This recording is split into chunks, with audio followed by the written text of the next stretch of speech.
Good evening, SRA Nation, and welcome to Season 12. Today is going to be a new challenge, aside from being sand for. We're racing on the surface of the sun, apparently. They're heading down towards the main start line. Maximizing that track just behind. That's exactly what we were talking about. That one corner. So critical to your lap time. You have to send it. This is the apex curving there by a little bit. Everybody's now bunched up, and you do not want that. Rewind now at the intersection 1 in the spot you really don't want to, but the fight's not over. Still there on the inside, and the McLaren's still not going to give the place up. And we're off and away for SRA.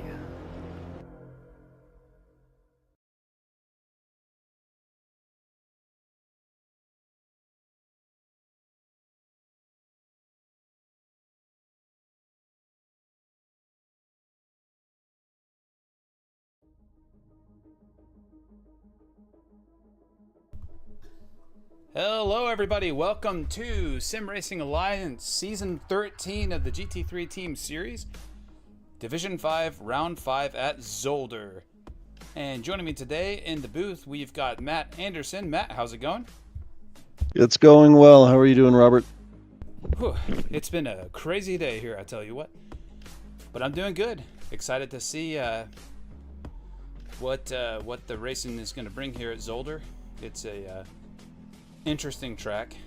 I think it's a kind of under-driven track, so we're going to see how much practice the drivers have been able to get in for this one. Yeah, I would say your crazy day is probably going to continue here at Zolder, as it usually puts on a pretty good show. Yeah, for sure. So since we've got a little bit of time before the drivers start loading in and start going out for the qualifying, I'd like to talk a little bit about Zolder here. All right, so Circuit Zolder, located in Zolder, Belgium. It's 4.01 kilometers or 2.492 miles in length with 10 corners. The GT3 lap record here is a 1 minute 28.783 second, set back in 2018 in the Blancpain GT Series. Today's weather forecast is going to be warm with track temperatures in the mid 30 degrees Celsius range. So Zolder, built in 1963, primary use is going to be touring cars, GT racing, and cycling events. Famously hosted the Belgian Grand Prix 10 times between 1973 and 1984. Signature features of this track are going to be the multiple chicanes designed to reduce speed and improve safety. However, this does make it a technical and challenging circuit. So some fun facts about the track. Zolder frequently hosts international cycling events, including the UCI Cyclocross World Championships. And the character of this track is very interesting because it is such a tight track. Overtaking is challenging. So what we're going to see here today is the strategy and qualifying is going to really set people apart, along with just good, clean racecraft. So is that cycling like bicycling? I believe bicycling. Wow, I bet they set the same lap times I do. I tell you what, the way I drive here, I wouldn't want to go up against these cyclists. No. Especially if any of them are, why am I drawing? Valtteri Bottas. No, that's cycle. I have heard. No, I like Zolder. I you get in the rhythm of this track, you can put down some pretty good lap times. There's a couple spots that are going to catch you out. The two chicanes, the Klein chicane and the Villeneuve chicane, for instance, specifically. Off by just a little bit, and both of those are pretty big trouble. Absolutely. Just seeing the way the practice races went last night with the Klein and the chicane at turn 7, it's It's going to be difficult. I'm curious to see if this is going to be like Monza, where we end up with some maybe some drive-throughs, maybe some stop and goes. Interesting also to note is with the pit, the way it is, it's very easy to accidentally end up with penalties trying to get into or out of the pits. So we're going to have to see how the drivers handle that today. Yeah, definitely.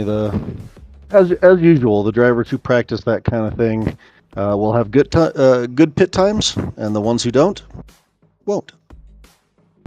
Absolutely. And just before we get into our qualifying session today, we're going to go ahead and go to a quick word from our sponsors. A huge thank you to our SRA sponsors and title sponsors for supporting us here at SRA, as well as support from Documise, a modern business solution for product management. Go to documise.com to learn more today.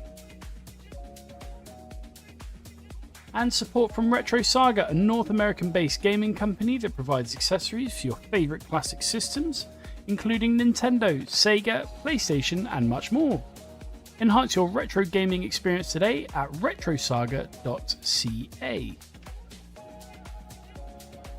And a big thank you to our affiliates, Track Racer. Experience redefined gaming with Track Racer's high-quality sim rigs and accessories. Use code SRATE at checkout to support us. Armamentario, a toolbox for ACC that will enhance your chance to win. Enjoy a fully customizable and enhanced HUD to change the way you experience ACC. AT3D Sim Shop. Upgrade your sim racing experience today with premium 3D printed accessories featuring precision crafted magnetic shifters, sleek cable management solutions, versatile stream deck mounts, and immersive dashboard displays. Their innovative designs enhance performance and style, elevate every lap with top-tier quality and craftsmanship at at3d.net. Go Setups, premium esports setups for everybody. Use our affiliate link on our Discord and take your drive to the next level. Castle and Cauldron, a home-based crafting business specialising in handmade Harry Potter, Fantastic Beasts and Fairy World collectibles. Magic wands, potions, mini dioramas, wall decor, costumery, cosplay, and much more. Castle and Cauldron is where crafting meets the magical. Visit facebook.com/Castle Cauldron. And from KP Concepts, your source for custom automotive renderings, graphic design, and printing. We spend countless hours making you look all good for the spectacle. Check out kpconcepts.com for more.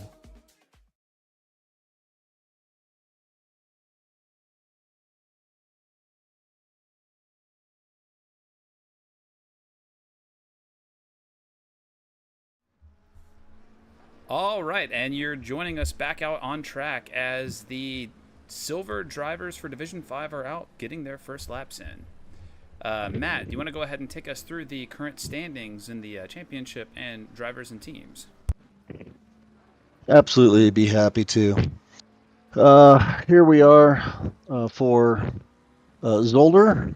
I believe we're in week 5 now, or week 4. Week 4 of the series. The current rankings are number 1, Mike Heisner. Number 2, Shane Transu. Number 3, Austin Townsend. Number 4, Kevin Naples. And number 5, Ryan Epps. Number 6, Jero Caval. 7, Simon Barnes. 8, Alex Stopa. 9, Edward Ryan. And 10, Dave Pacanini. As I'm looking at the top 10 here, we've got 3 Nissans. So they're doing pretty well. 2 Porsches, a couple Ferraris, a pretty decent spread for the actual cars. Team-wise, team number 1 right now is the Crash Test Dummies in the Porsche 992 of Austin Townsend and Ramon Lorenzo.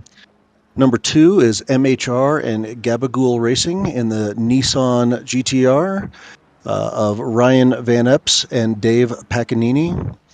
Number 3 is Chuck Leclerc Racing in the Ferrari 296 of Shane Transu and Tyler Martin.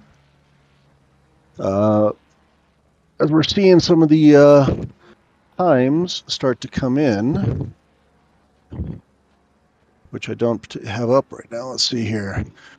Looks like our current best from Roderick's is a 129.7, followed by Pinkowitz with a 130.2, Clark with a 131, Ryan with a 131.1, car number 555 with a 131.9. So they're just starting to get probably some heat into their tires. And there's a car off the track right now. Or is he looking at the wrong car here? So yeah, they're starting to get some heat into the tires, get warmed up. About halfway through their qualifying session right now, so we should start to see some of the faster laps be put down. Absolutely.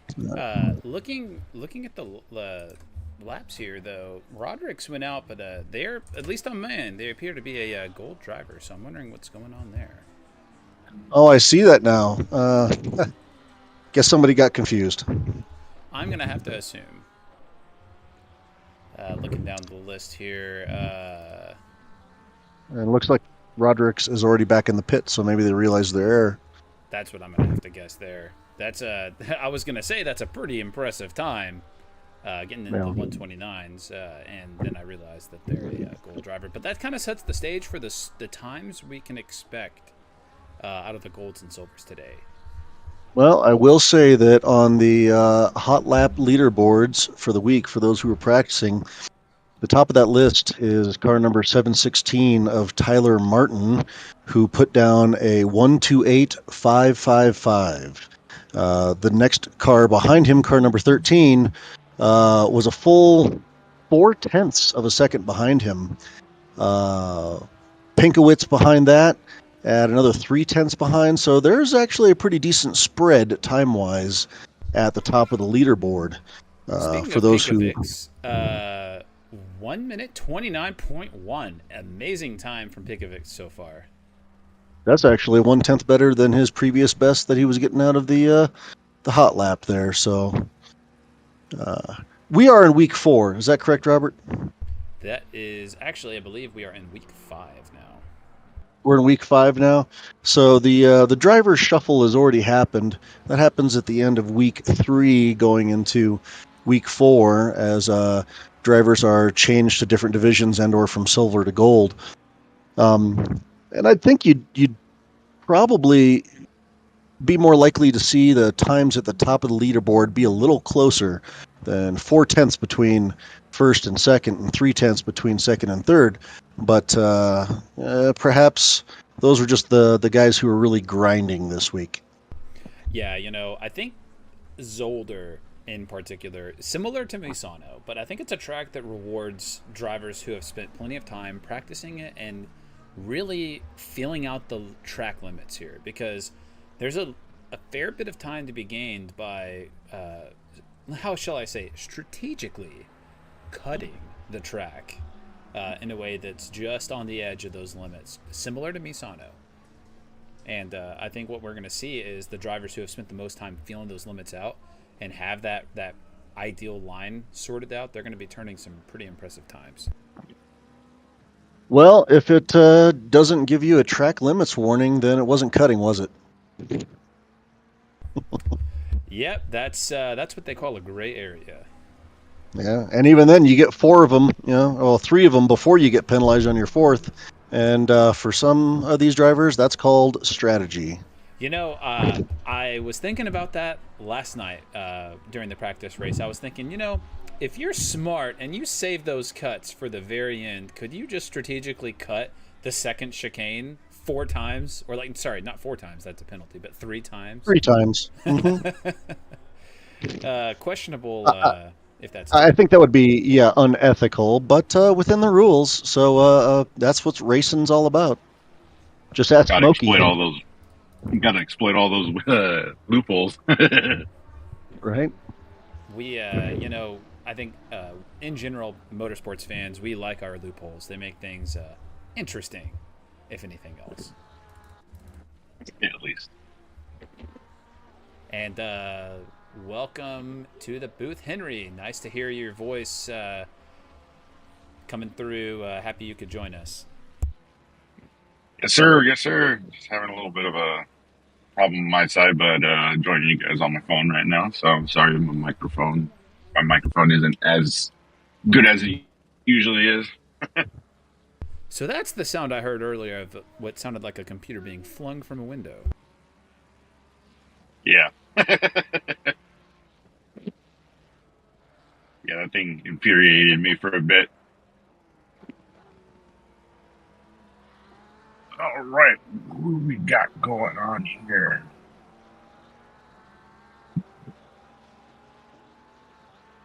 Roger dismutes on a lap. Do you mind putting up the times there, Robert? That would be insert key. Thank you, sir.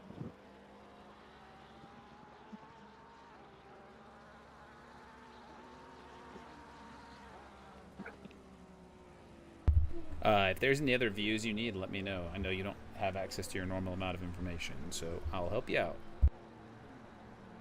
That's all good. I'll just be in the background, let you boys do your work.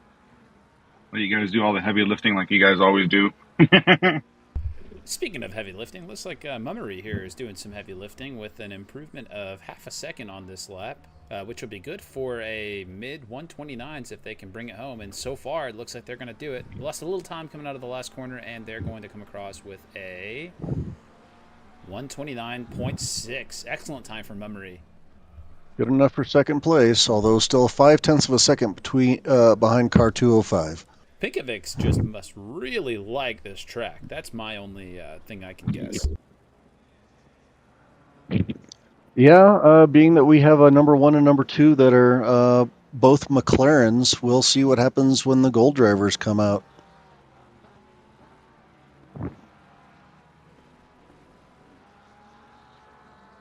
And aside from Roderick's getting their time in during the silver qualifying, we're going to have our first gold driver coming across the line now, the number 229 Porsche of Heisner. Let's see what kind of time they... I'm sorry, this would not be their first qualifying lap. They are now out on their first qualifying lap, so let's see what they manage.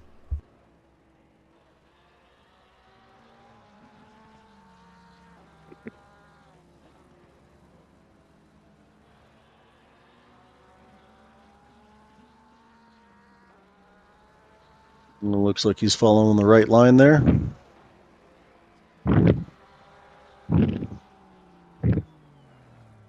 Let's see how he fares with the chicane.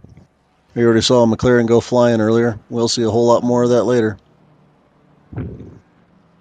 That curb is dangerous.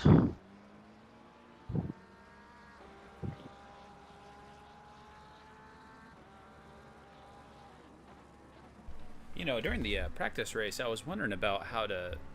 I haven't spent enough time on Zolder, so I was really trying to feel out where you can get away with jumping the curb a little bit and what will launch your car too much. You know, it's one of those things where you take the line even just slightly wrong, and I feel like it just launches your car into the stratosphere.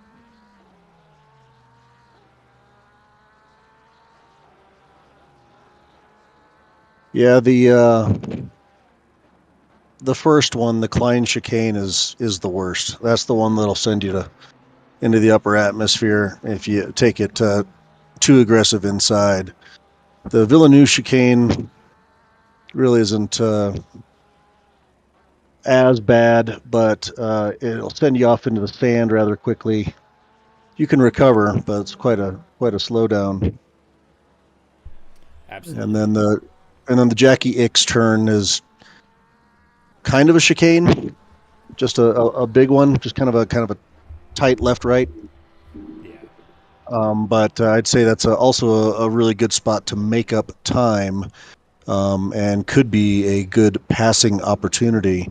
I'm thinking that the other good passing is going to be turn 1, turn 2, turn 3, that whole kind of complex there. But the rest, it gets tight on some of these corners, it's just not that safe to pass unless you've got a wide open door. Absolutely. And Yeah, and if the practice races were anything to go off of, Henry, you were there too. I'm not sure the drivers are going to care too much about trying not to pass in the chicanes, because last night people were passing in those chicanes. Yes, they were. Yes, they were, sir. And then also on top of that, I think your safest and most viable option is to sit back behind somebody and wait for a mistake. I know yesterday during that practice race, we saw a ton of that going on, sitting behind people, and then people either getting spooked or just the pressure of being followed so closely behind usually scares some people, and you force them into some mistakes. And when that mistake happens, if you're lucky enough not to get hit from them either going off track and trying to come back on, or them trying to recover from that mistake, then you're in a golden opportunity and you could overtake pretty easily. A simple mistake into turn 2 yesterday lost another person about 3 positions, and that was like maybe less than a tenth of a second that he lost in that corner, but it's everything. Absolutely. Yeah, that's about all you can do on the tighter tracks is wait for the person in front. Just hang out back there, stay in their mirror, and wait for them to make a mistake. And looking at the times that are coming in now, looks like Townsend is our current leader for the silvers with a 129.3. And looks like Kevin. Townsend's a gold, isn't he? Townsend is a gold. So he's leading for the golds, but Pinkovics is still leading with pole position with just that absolutely incredible 129.1. That's going to be interesting to see who can manage to beat that. Kevin and holding on by W looked like they were trying to improve their lap, but they lost a little bit of time. Looking down the list here at our next best improver here, we've got Lorenzo up half a second as they cross the line, and that's going to get them into the 129s.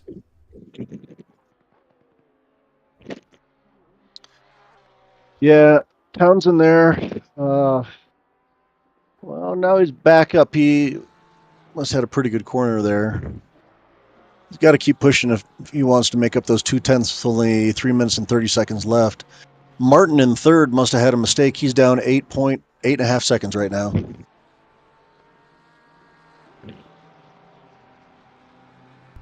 Yeah, and one thing that stands out to me with this track is the amount of time you have to get laps, because it's such a short track. I find that you can bring a little bit of extra gas in your qualifying trim, and you can get a fair amount of laps in, which gives you plenty of chances to get good laps, but also plenty of chances to screw it up, as is the case with Zolder often. Yeah, it's not a very forgiving track, which is probably why it's from what I understand, one of the less popular tracks. I enjoy it, but everybody has their favorites and their not favorites. Yeah, I enjoy it too. I like it. The more time I spend on it, the more I like it, but I can see why people wouldn't. And looking here, we're watching McWeezerson and the 13 Aston Martin improving his time by 0.3, which is going to be enough for second place, but still not enough to dethrone Pinkovics. Yeah, just 2 more minutes left to go. Barely. Oh. Pransu just put down the fastest lap of 129.1, where he beats out car 205 by 1/100th of a second, and car 13 1/100th of a second behind that. So we are awfully top between 1, 2, and 3. You guys think we'll break into the 128s today? Well, the hot lap leaderboards would indicate that, but only 2 people did that, and that would be car number 13 and Tyler Martin. Yeah. So I think we're probably seeing about as good as it's going to get. We might, minute left, you might see somebody break it. I want to kind of call a little bit of attention to the mixture of gold and silver drivers up and down the field. I find that really interesting today. I want to say last week and the week before there was a little bit more definite divide between the gold and silver drivers, but today this is a track that I guess really rewards those who put in that practice, because the times are just so close across both gold and silver today. It's going to be some interesting racing. Yeah, and the shuffle a couple weeks ago might have had something to do with that as well. Stacking up the times more. Hard to say. We're watching Mackay with up almost 2 seconds, and that is going to put them in the one with a 131.4. And we have a 128.9 from Martin. I had a gut feeling Martin had it in him. Just watching and following along, something told me with some of these improvements that Martin was putting in, they were just unfortunately getting dirtied before they could finish the lap. But I had a feeling that Martin had a fast time in there. Well, he had the fastest time on the hot lap leaderboard, so I guess that does follow. However, Transu is coming in hot as well, up 0.3, and with a 129.1, that might be enough to steal a pole position from Martin. We'll see if they can hold on to that as they now improve that to 0.4. Let's go, Martin. And Transu, get it. It's all going to depend on how Transu takes this last set of corners, and they do excellently with the 0.3. They hold on to 0.3 at least, which is going to be enough to give them the pole position. Bam! 1/10. That's how it's done. Could have had more. He actually lost about 1/10 there in Jackie Ix, but still enough for pole position. That's some great stuff by these guys. Absolutely fantastic qualifying session.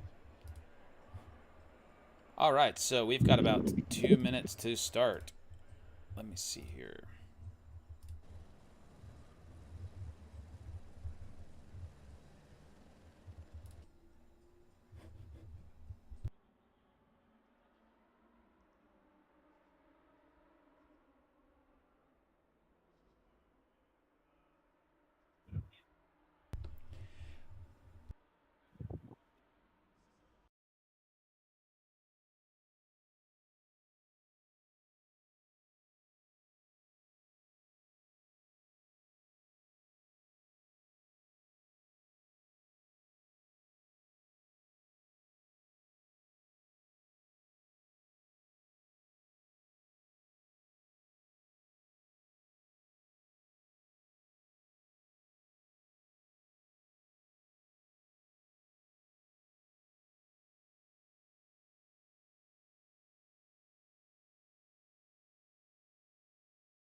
All right, so for our start today, and coming in. Oh. Okay. That wasn't supposed to happen. I didn't know we had a Marlboro-themed livery car. Super cool. All right, That's so a good throwback. coming in 26th place, we've got Dismukes in the 382 Porsche. And coming in 25th place, we've got Mackay and the 107 McLaren. Starting in 24th, we've got Lindo in the 968 McLaren. Starting in 23rd place, we've got Nichols in the 608 McLaren. And starting in 22nd place, we've got Lung in the 555 Audi. Starting in 21st, it's going to be Banks in the 910 McLaren. And starting in 20th is going to be Ryan in the 961 Nissan. 19th place, we're going to have Thompson in the 921 BMW. 18th place, we're going to have Koval in the 966 Porsche. And in 17th place, we're going to have Ferrer in the 122 Ferrari. And 16th place, we're going to have Kovac in the 185 Mustang. Really quickly, Robert, Yes. do you mind hitting escape and then drive real quick? That's what the problem was. Thank you. Yes, sir. There you go. All right, getting back to it, Heisner in 15th place from the 229 Porsche. And we've got Clark in the 103 Mustang coming in 14th. We've got Thibodeau and the number 44 Ferrari coming in 13th place. And we've got Reg in the 722 Porsche starting in 12th. And 11th place, we've got Stopa in the 703 McLaren. And getting to our top 10, we've got Pellerin starting in 10th place in the 164 AMR. We've got Mummery starting in 9th in the 428 McLaren. Starting in 8th, we've got Rodericks in the 133 Ferrari. 7th place, we've got Naples in the 904 BMW. And starting in 6th place, we've got Lorenzo in the 162 Porsche. 5th place is going to be Townsend with the 210 Porsche. 4th is going to be McQuizerson with the number 13 AMR. And in 3rd place, qualifying at the top of the silver pack, we've got Pinkovics in the number 203 McLaren. And in 2nd place, we've got Martin in the number 716 Ferrari 296. And coming in pole position, his teammate, Transu, in the 216 Ferrari 296. And we are lining up, getting ready to go across the line. Let's get a helo view. Yep, two of them, Transu and Martin, both team Chuck Leclerc Racing in 3rd place overall right now, looking to put on some good points. I think they're going to be looking at the standings. And away we go. Head into the first corner. Oh, Transu off in Dips the the tire first off, corner. and he's going to fall back there a little bit. Or sorry, Transu dips the tire off. Transu's got to stop the bleeding now. He's got to catch up again. You know, the pole position's viable here, especially when you got fresh air and when you're behind a car. It wreaks havoc on your mental psyche. Here we go into the first chicane, the Klein chicane here as we try to get through Wow. here. Somehow. That was some way. Mummery there. That was Mummery with a good clean pass there on the inside in the chicane there. Oh, and off to the outside there. There goes Mr. Kevin DePaul off onto the side, avoiding action there. Mr. Jen Reddix and then Alex Stopa behind in 8th place. Doing pretty good. Up and down the field right now. A little further back, we got Dario Ferrer in TC8 coming up into...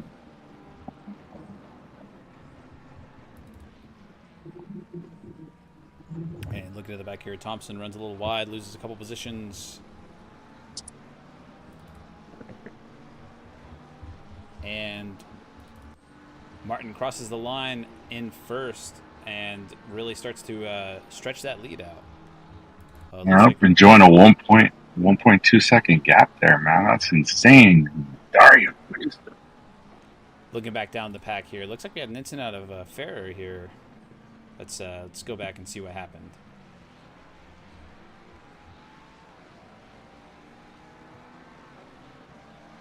my replay may not. Oh, oh! Ooh. Wow, that's really off track. You know what, But though? to not hit anybody?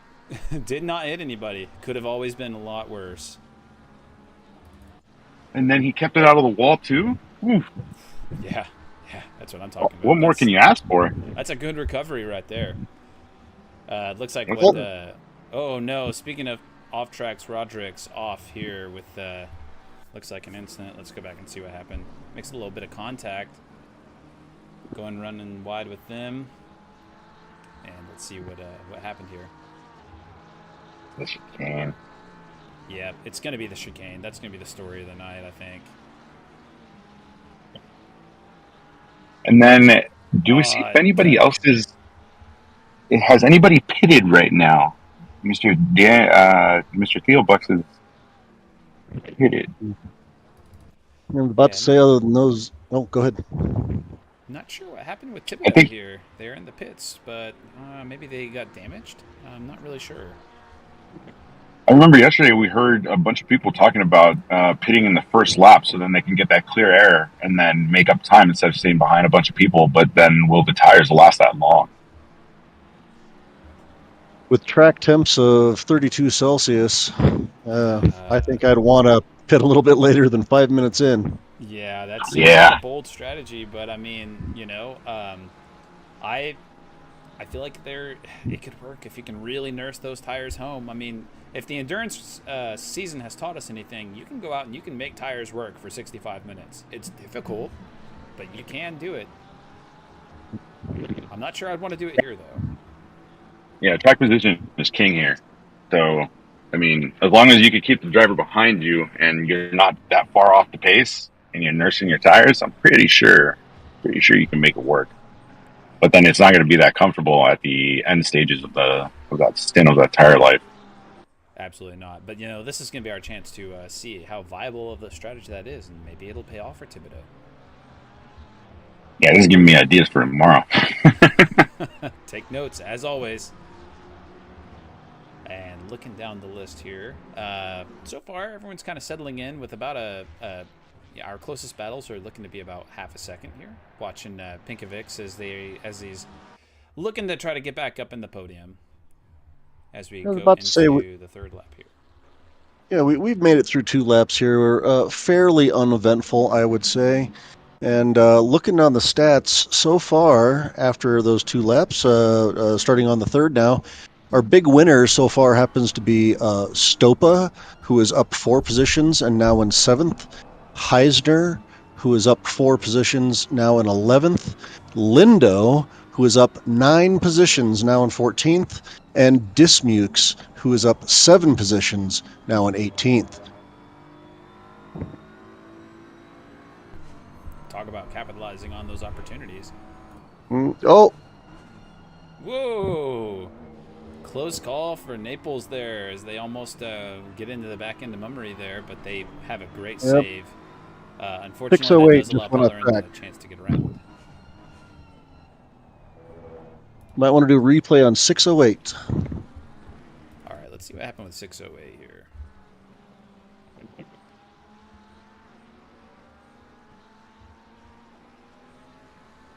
So they're running wide. Oh, big contact.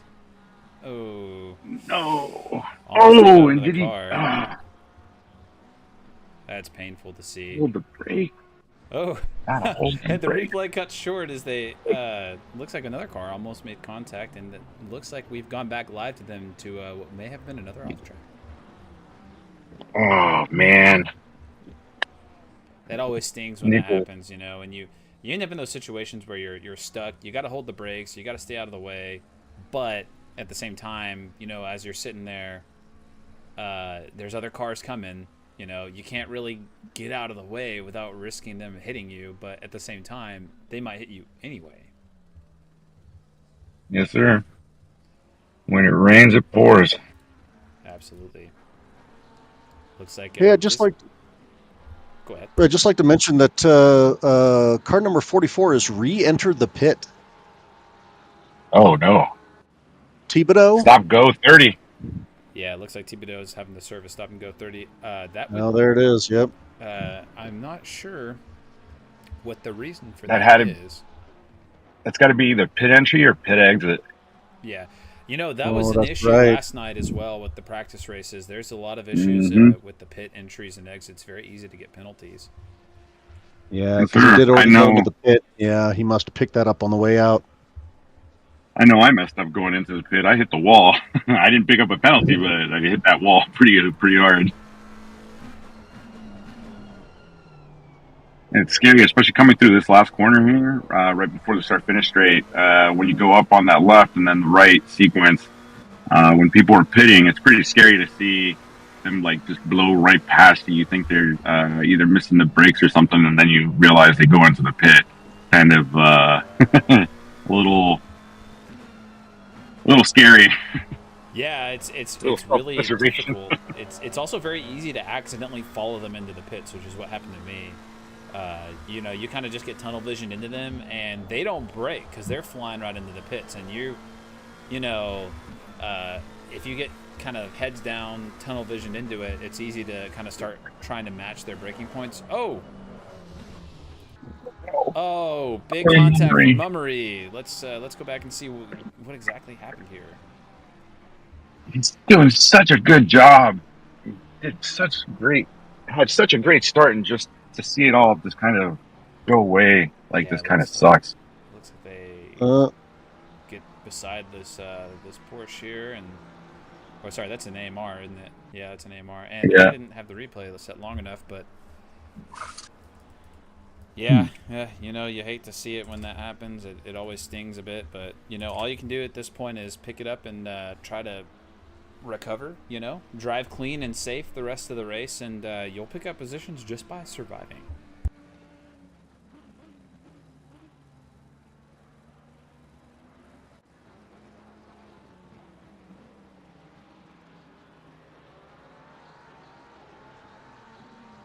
Looks like we have our two Canadians together, eh? Yep. We'll see how that battle unfolds.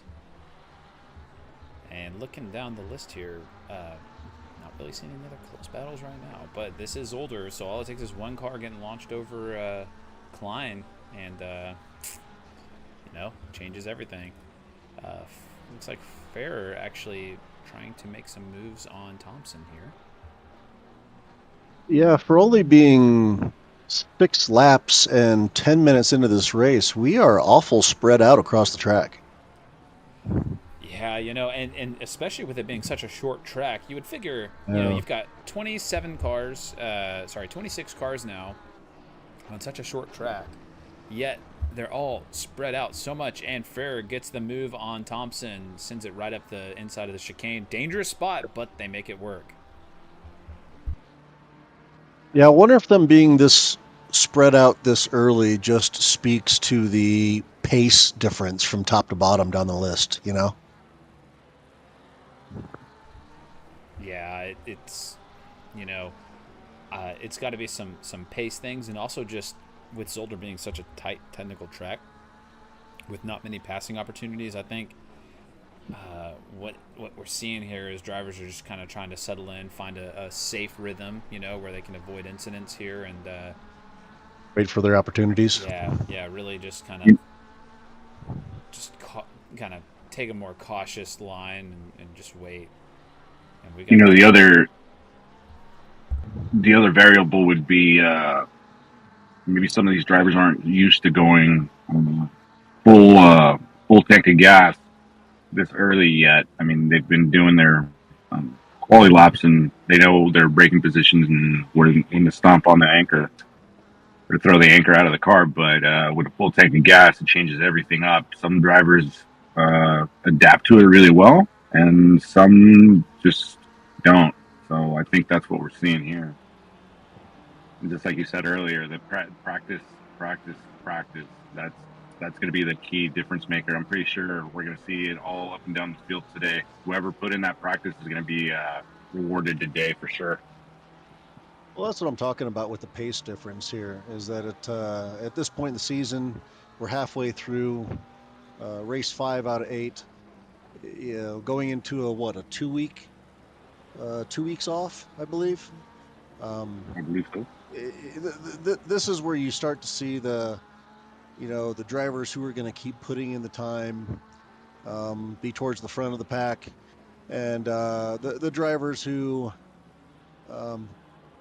maybe aren't, just kind of out there for fun, which there's nothing wrong with at all. Oh yeah, heck yeah! As long as you're having fun, I mean, it's all good.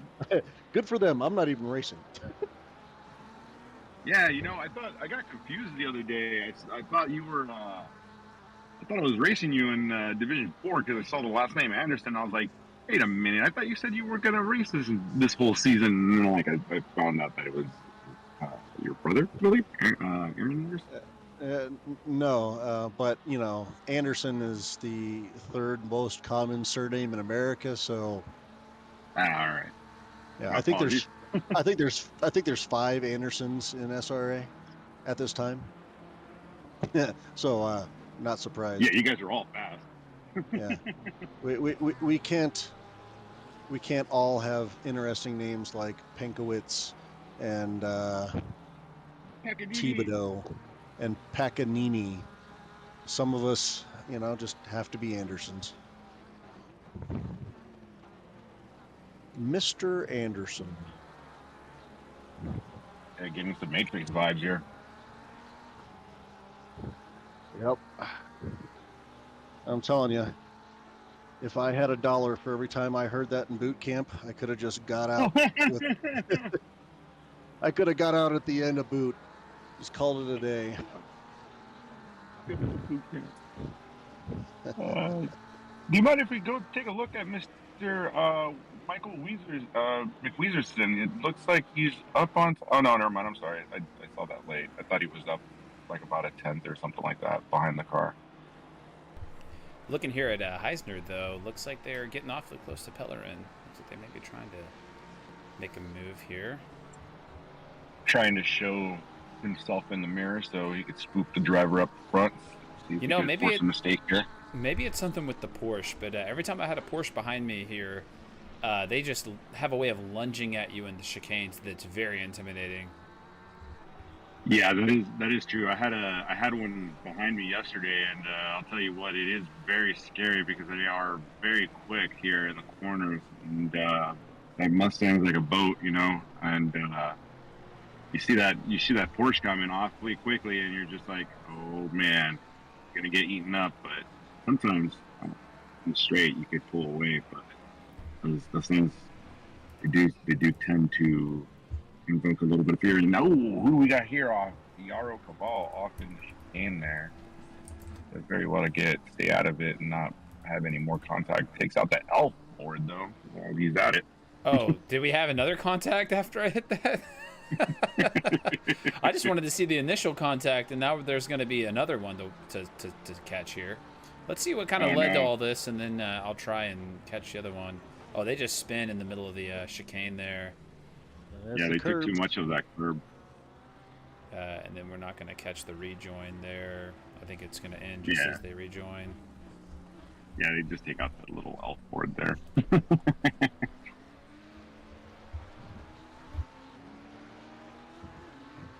All right, Yarrow trying to stay up ahead of Mr. Hernandez here. Let's see if Hernandez can... Oh, no! Oh, that was painful to see. That's going to be a penalty point. Glitch. Like almost like maybe... Oh, no! Not sure what's going on with Guys, Mr. this is getting spicy all of a sudden.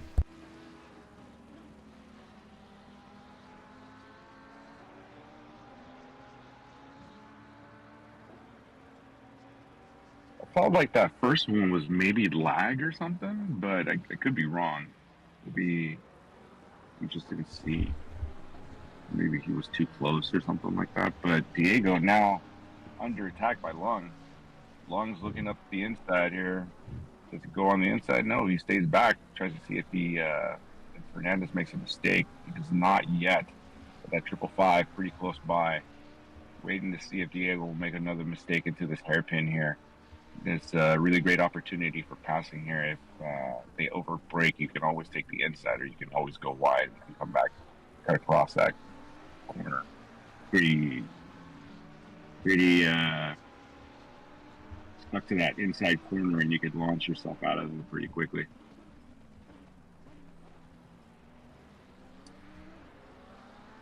Now we got Mr. Lindo up ahead, who is now trying to attack Yarrow. But now we go to Mr. Kovac. And he's up in 11th right now in the 185 in the Ford. As they come through the chicane here, you got a Mustang, and that is a Nissan, the Godzilla.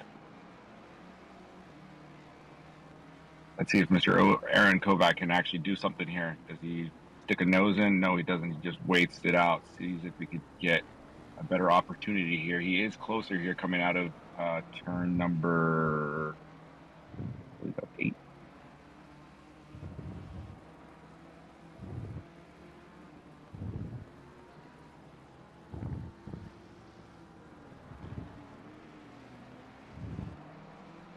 Let's go, Aaron. Get that suck. Let's get it up there, buddy.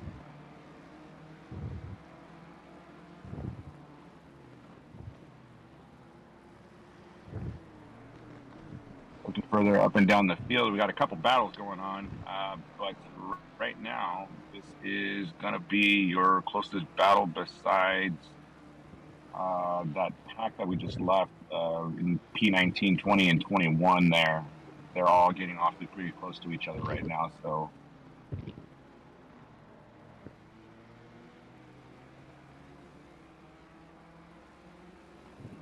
You know, I'd just like to take a moment to talk some team action at this point in the season, if I may.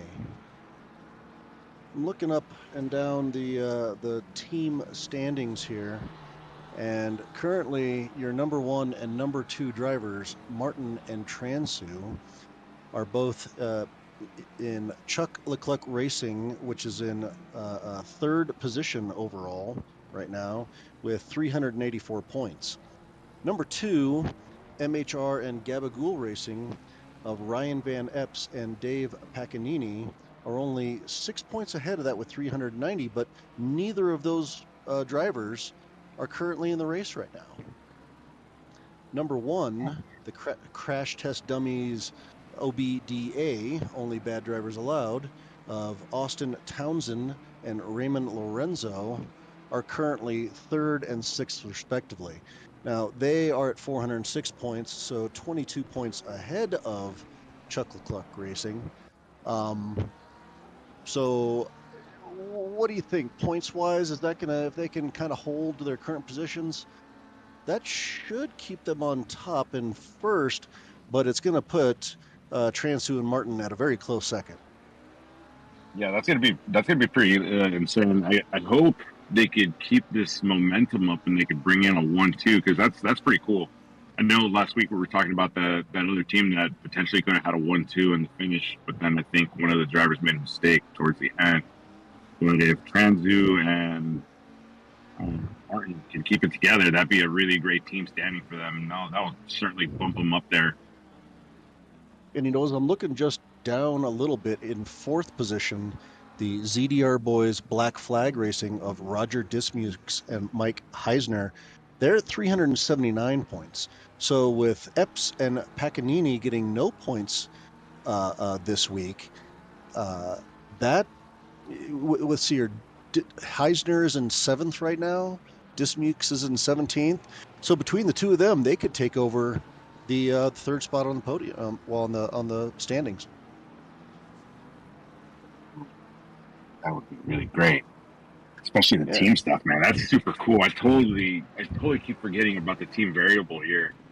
That's always a nice fight to see going on throughout the whole season, you know. Yeah, definitely starting to seeing some the teams that are going for it, that are in striking distance. The movement that's going on there, potential movement, I should say. We'll see by the end of the race. I'm definitely interested to see how this race shakes up the standings for sure, because If things continue the way they are, it's going to be a shakeup, one way or the other. Pinkovic's in the pit now, getting their mandatory pit stop knocked out. So did Mr. Pecanini leave the race already? Or I thought we saw him in qualifying. I thought we did too, but he's not on the list right now, and I don't remember seeing Van Epps at all. Yeah, I don't remember seeing Van Epps either. I know we started the race with 27 drivers, and there are only 25 currently on track. You know, looking at the rest of the schedule as we get our cameras here on a train forming behind Clark here. You know, if anyone deliberately chose to drop Zolder, you know, with the mountain coming up next, you know, I already spent my drop race skipping Watkins Glen. Unfortunately, I didn't really choose to. I just had no choice. Whoa! Last minute decision for Kovac to go into the pits. I guess they're going to follow Clark in there. As I was saying, you know, if there was ever a race to drop, it would probably be the mountain, because there's going to be some tears and some anger coming out of that for sure. Yeah, talk about some tight sections, right? That you know, that definitely is Mount Panorama that is coming up. You'd think traditionally, though, the wet race would be the one you'd want to drop. But didn't we have 32 drivers last week? Yeah, we did. I think we had more last week than this week. So you're right. Perhaps some of these drivers in the top 10 are eyeing down the schedule and said, yeah, not so much at Mount Panorama. Yeah. Now, also worth thinking about, though, is last week may have been the wet race, but it was also at Nürburgring, which has attracted a lot of people, certainly, I think, are familiar with and probably enjoy. I want to say I saw a number somewhere once that some of the top most driven tracks in public lobbies and in general on ACC. Number 1, we all know it's Monza. But I want to say number 2 is Spa, and Nürburgring might be number 3. So it's at least in the top 5, I'm sure of it. Or let's do a couple onboards here, because we could go on board with a couple drivers here. Maybe get Bellerin. But yeah, that Monza is obviously top of the charts there. I want to say Mount Panorama is closely behind that, but I could be wrong. Mount Panorama does get a fair bit of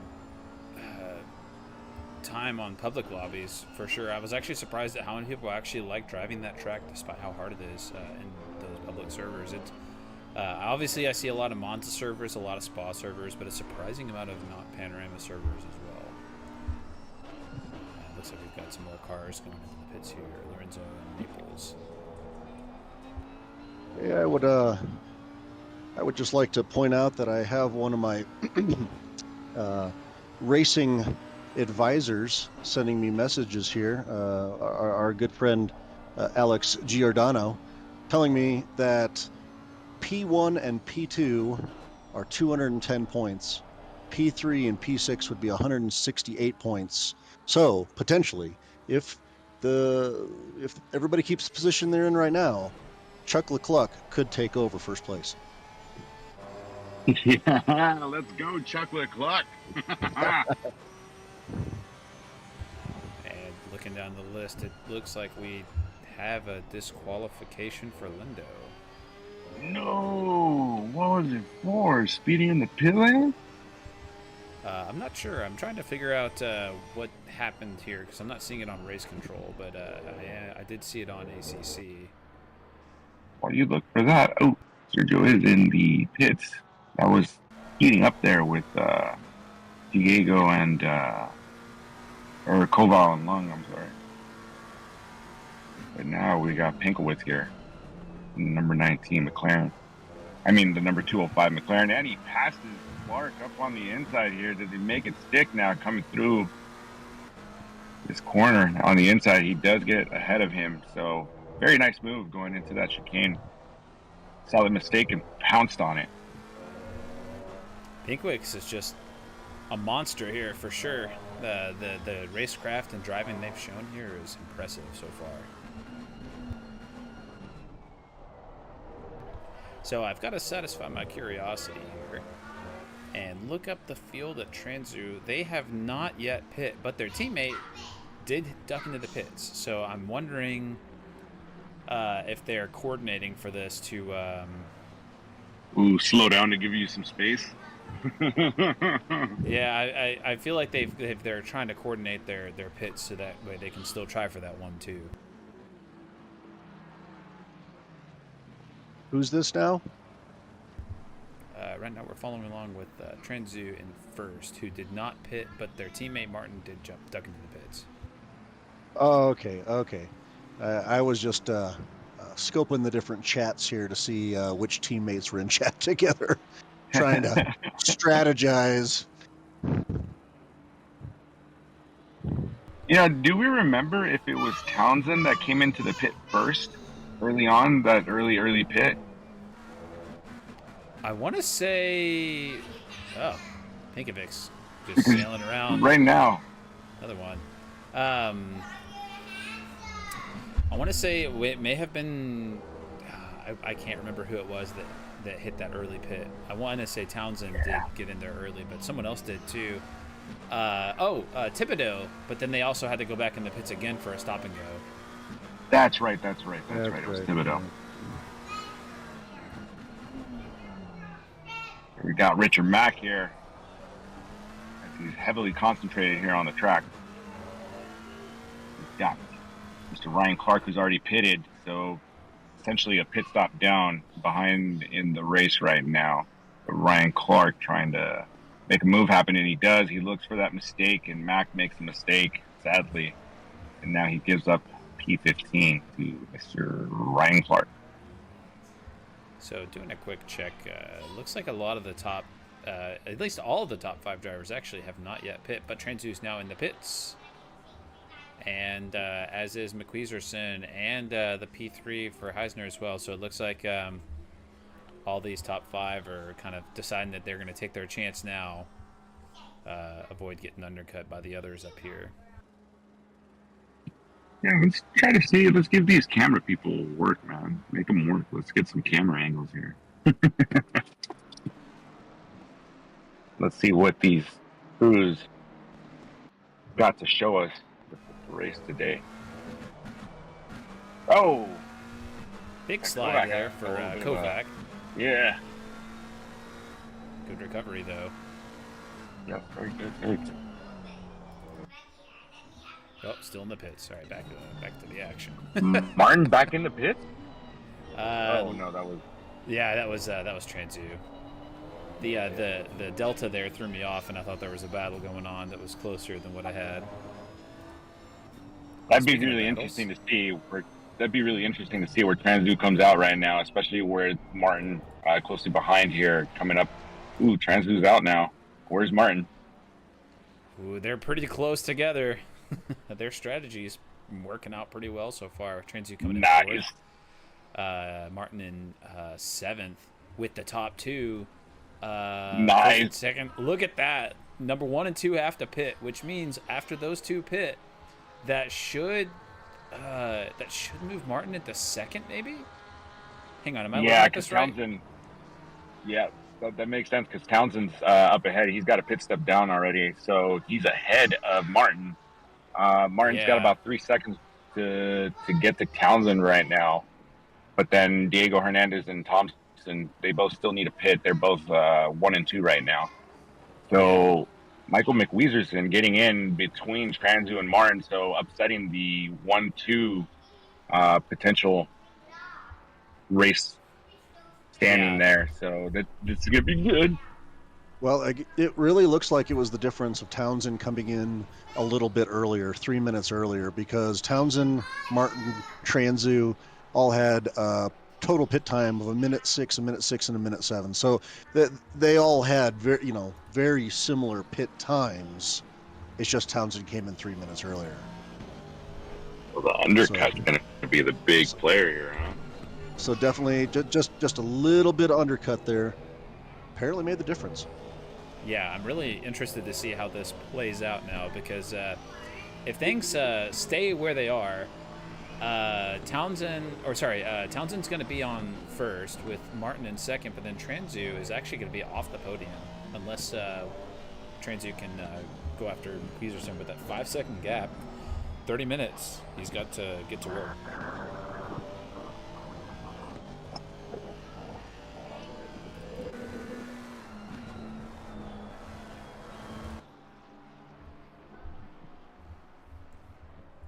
And looking down the track here, not really any big battles going on right now. There's actually a good 4 to 5 second gap across most of the track. Oh, it looks like something happened. Oh, okay, hang on. What's going on here? Some movement with Townsend. Oh, okay, Thompson's in the pits. And that is going to probably be followed with Hernandez soon. Let's see if Hernandez is going to go in this lap as we get back to this battle with Pinkovics and Eisner and Pellerin.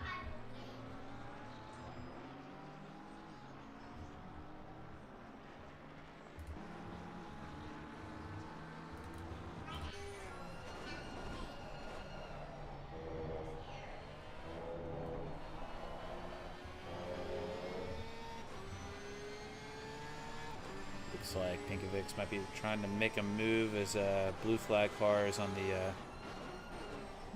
outside there. Pinkovics not able to make up the speed they need to get around, but they are gonna try for it anyway. Try to go around the outside. They can't quite make it happen. I'm telling you, Pinkovics has just been an absolute monster out there today.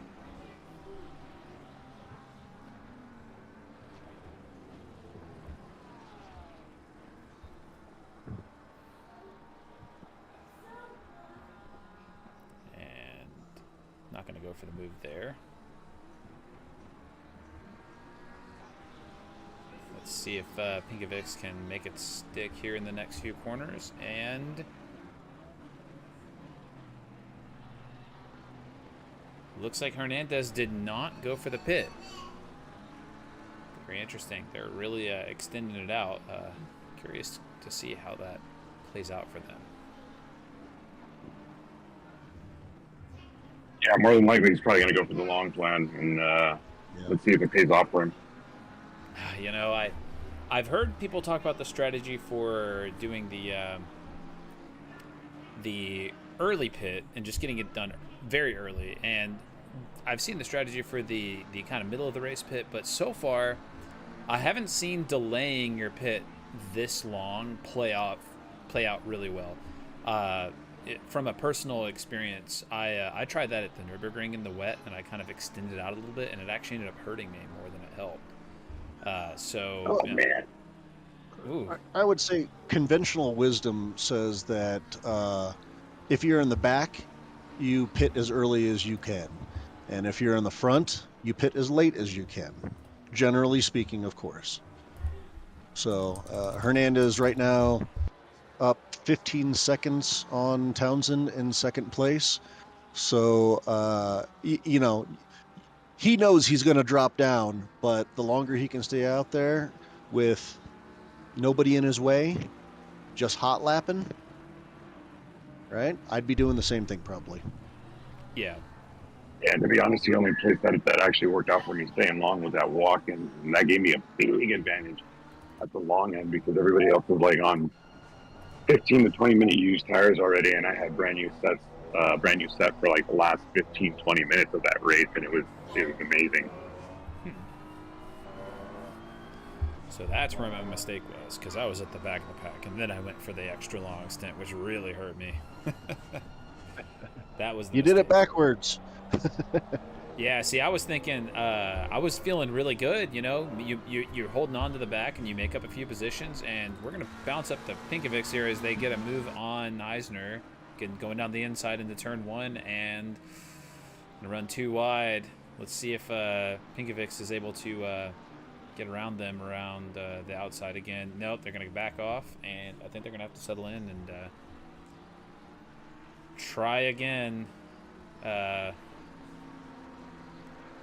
Try again on this lap. Is it just me, or is that McLaren looking kind of twitchy?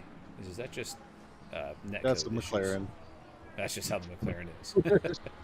I drove one for 3 seasons. That's just, yeah, the McLaren. like... Especially when you take the bumps like that. Oh, that is not an off-roading car. It's just sending it over those curves. They just don't care. Yeah. They threw the all-terrains on, and they said, we're going to go with it. Perhaps he forgot he's driving a McLaren and thought he was in a BMW. Or a Bentley. Yeah. Or You'd be Mercedes. surprised. That Mustang could take those curbs like nothing. Like I literally just like hit it and it does not care. Yeah, it eats them pretty good. And you know, looking at this, there isn't a single Mercedes in the entire field. 2 BMWs, one Audi. By the way, was following along here with Ferrer because it looks like they had an off track and then they picked up the board and took it with them for a few turns. And what's going on? Some definite damage on that car.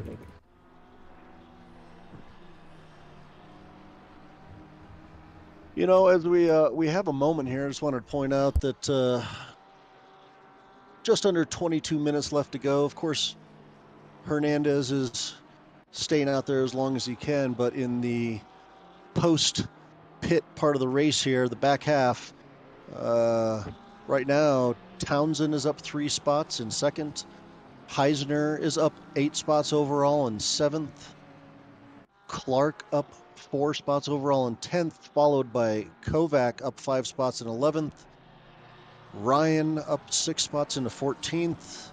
And Dismukes up 8 spots into 17th. Those are pretty much your big winners of the back half of the race here post-pit. Some pretty big movers for sure. And it looks like Hernandez is ducking into the pits, going for that fresh tires for the last 20 minutes strategy. That allows Martin to get back up into the pole.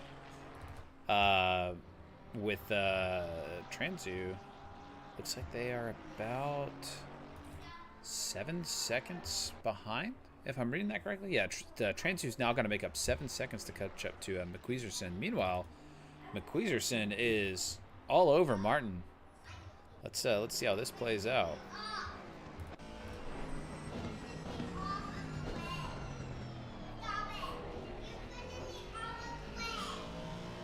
And this is the only team running the AMR this season, I believe.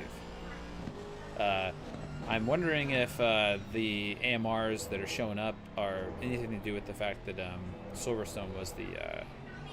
Whoa! Off track for Martin, and McQueezerson is able to McSqueezer on by.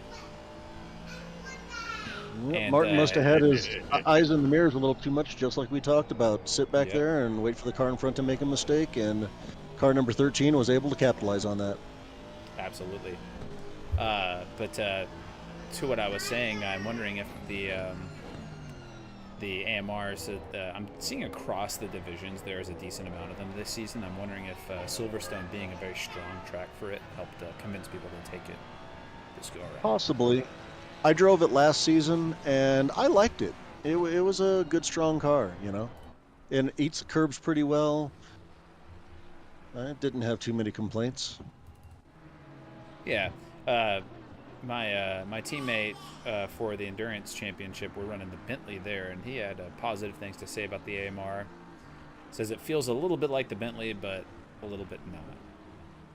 Yeah, last season fighting against a couple of those Bentleys, it's got a little bit more pull out of the corners and power in the straight. But you know, the AMR has other strengths, and it got me to within 4 points of the Silver Championship last season. I just threw it all away in the last race, and Robichaud was able to pick up where I dropped the ball. So it is a strong car. Absolutely. I think it's one of the more slept on cars. And what did we have happen here with Pinkovics? Let's take a look here. Oh, Pinkovics lost it.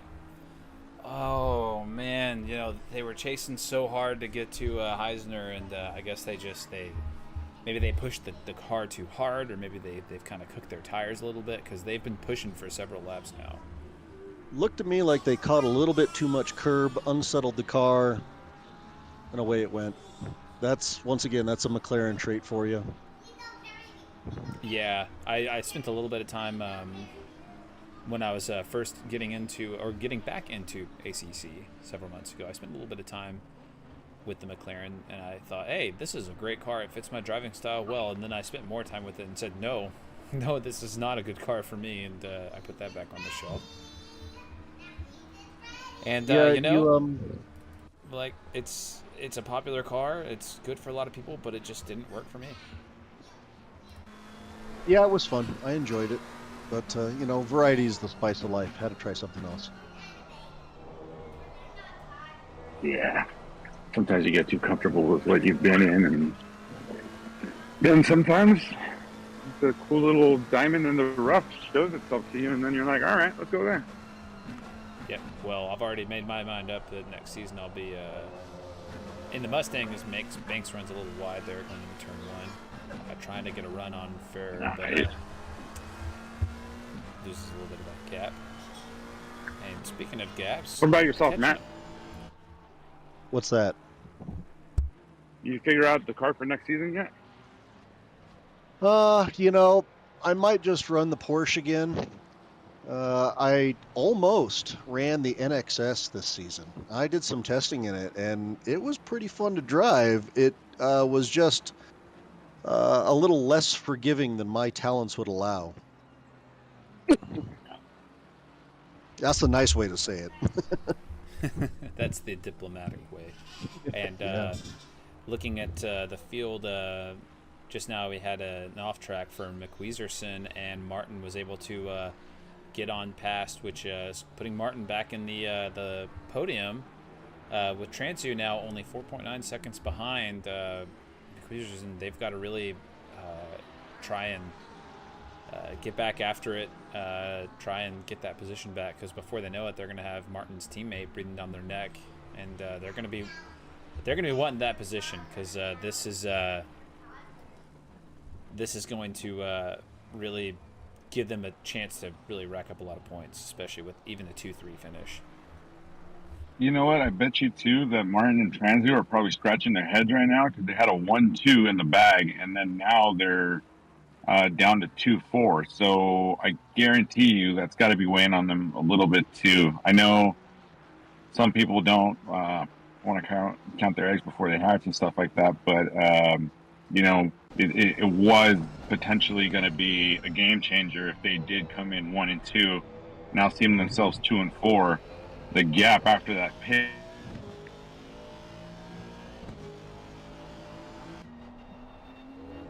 Yeah, that gap did make a difference with Townsend coming into the pits at apparently the right time. It definitely seemed to make a difference. He's just got to hold on to it. Right now, 3.5 second gap. As McWeezerson drops down? No. I guess he dropped down even more. But yeah, 3.6 seconds back to Martin. So with 15 minutes left to go, Townsend can hang on to that. Keeps it smooth, no mistakes. Hard to say. You never know what could happen with 15 minutes left in the race. Well, it does look like Townsend's coming up into some traffic here, so that could slow him down a little bit. But after that, he's got some clear air.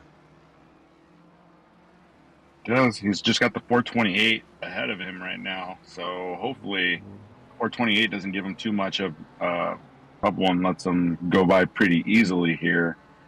But at the same time, I guarantee you that Transu and Martin are hoping and wishing that Townsend gets held up a little bit here now, and now his gap going down to 3.3, as I see on that on the lap out timing data sheet there.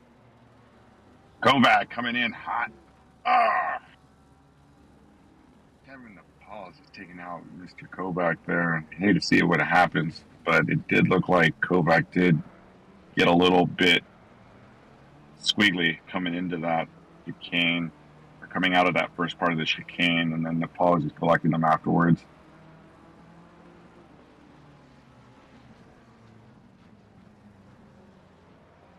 But again, we got Mr. Michael McWeezerson, who's 0.7 behind Martin, and then Transu, who's 4.6 behind McWeezerson. So if they got anything left in the tank, now's the time to use it, because we're getting down to the final minutes. We're down to about almost 13 minutes left to go here in your round 5 for Division 5 at Zolder.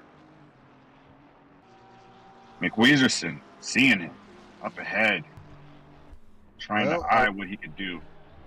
I will say this, looking at the board, McWeezerson currently holds the fastest lap at a 1 minute 30 second 185, but Martin actually has a faster lap than that by 3/1000ths of a second, although it was an invalid lap, so it doesn't count. So they are both very tight pace-wise in this battle for second and third place. Yeah, I know McWeezerson, you know, if I were in their shoes, I'd be doing everything I can to get up into second place, but at the same time, you know, bringing a podium home and splitting up Transu and Martin, not the worst outcome either. Yeah, Very true. McWeezerson is currently in 17th position overall and a gold driver, so this will definitely bump him up on the leaderboard. But I think it means a lot more to Martin and Transu right now.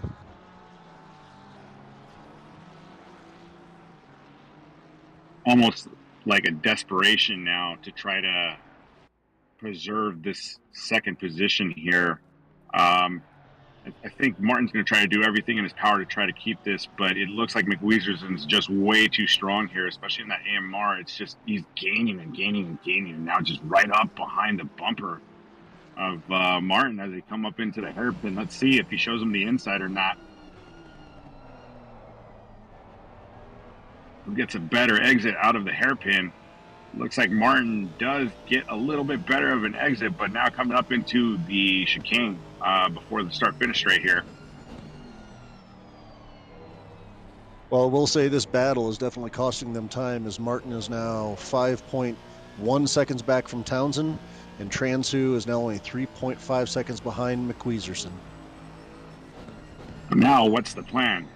If you're Martin, do you hold this guy up as much as you can and try to get your teammate to come up and make up that 4-second difference, which is now 3.4? It did come down from 4.4 earlier. 10 minutes left to go. At 13 minutes left to go, we did see Transu. He was at 4.4. 10 minutes now left to go, and he's at 3.4. So maybe Martin's backing him up, and that would be a really great plan. So then you can kind of preserve that second position, but at the same time, you can maximize it by getting Transu to try to get a podium position and take it away from Michael McWeezerson. Get him into that little bit of a sandwich. Yeah, if Martin was going to try to slow him down, I've been wondering that for several laps now. He hadn't seemed to. I think it's just because they're battling it, slowing him down. But if Transu can catch up and then get car 13 there having to look in his mirrors as well as forward, get him caught in a little Malaki crunch there. Don't tell anybody, it's an illegal move. Malaki crunch. Oh man. You know, Malarkey. This is kind of giving me, you know, callbacks to Abu Dhabi 2021 with Perez holding up Hamilton, so Verstappen could catch up. I almost wonder. The Minister of Defense. Oh, I could have done without that memory. Either you're really enjoying your being reminded of that, or you're really mad about that. Yep. Nope. I'm a Hamilton fan. Nope. I didn't need that memory. Yeah, I'm a Perez fan, so I was loving that, but it was kind of Oh, going down the inside here. Can he? Yeah, thinks better of it and backs out. Good call. Yeah. That is a dangerous Get him to place. sweat. You can't go inside there. You're going to send yourself flying. Absolutely. Looking down the field here, Pinkovics. Looks like they're. So I got to wonder, not to interrupt here, but Martin is now only 1.8 seconds behind Townsend. Now, Townsend only came into pit. Yeah, he only came into the pit 3 minutes before Martin, but I wonder if he's starting to lose his tires. Uh-oh. Ooh, this could be interesting if Townsend. Yeah. Wait. Just a couple laps ago, it was a 5-second gap. It's now down to 1.7. Also, by the way, had it looks been a like we're only mistake. going to have about 22 cars finishing the race at this point. Oh, wow. So we've lost 5 cars total? Yeah. All you got to do is survive, and you pick up those points. Yep. There's something to be said for that. Survive. Dang, Martin, with everything to gain here, sees Townsend up ahead 1.8, and then Transu's got to do something here because he's 3.7. He was down to 3.4. Now 6-7 minutes left to go in the race, and he's still at 3.7. He's got to work. He's got to work. Yeah, time's running out. Laps are running out. Transu's got to find that pace, or else any shot that they might have had at trying to at least both be on the podium is going to slip out of his grasp. And then if you're Martin, go ahead. Oh no, sorry, go ahead. I was just going to say, looking at the board here, that unless car 13 makes a serious mistake, Transu's fast lap is a 129.7, and car 13's fast lap is a 128.785 at the fastest lap of the race. So I don't think Transu's got the pace to catch up. Yeah, you know what? And if you're Martin, like I was going to say earlier, if you're Martin, you see Townsend up ahead, right? And you have McWeezerson literally right behind you, and you're looking at the gap between your teammate Transu and McWeezerson. You see that gap's not coming down. You got 5 minutes left to go, and you have a chance at a podium. So what do you do here? Do you employ tactics and back up McWeezerson into Transu, or do you just go for P1? I'm going to rewind a little bit here and catch this incident with Pellerin here. Thinking I didn't rewind this far back enough to see what happened, but looks like Pellerin had an off-track, pretty substantial one. There it is. Just dips that tire in. Yep. That'll get you. And so close to the end. To answer your question there, Henry, if it were me, honestly, I think I would just be happy with second place, try to make the car as wide as possible for the next couple minutes. And then knowing that time was coming off between me and Townsend, hope that his tires are starting to wear out and he makes a mistake and you can capitalize. Other than that, push too hard at this point in the race and mistakes are going to happen, which looks like it just happened. 716 off track. Oh no, McWeezerson. Looks like Martin got collected into it as well. Let's see exactly what happened here. Okay. They're going into the fast right-hander. So it's going to be the hairpin. Oh, it's this hairpin. We've seen a fair share of incident. Oh yeah, McWeezerson just gets too close. It's the brakes. Transu sails past and then spins it. Oh no. Oh, that's insult to injury. Painful. If Transu says thank you very much and goes into second place there. But now Martin up into fourth place. So who got McWeezerson is up ahead now of Martin. Yeah. And now that settled it. Swap spot. I'll be interested to see how that plays out because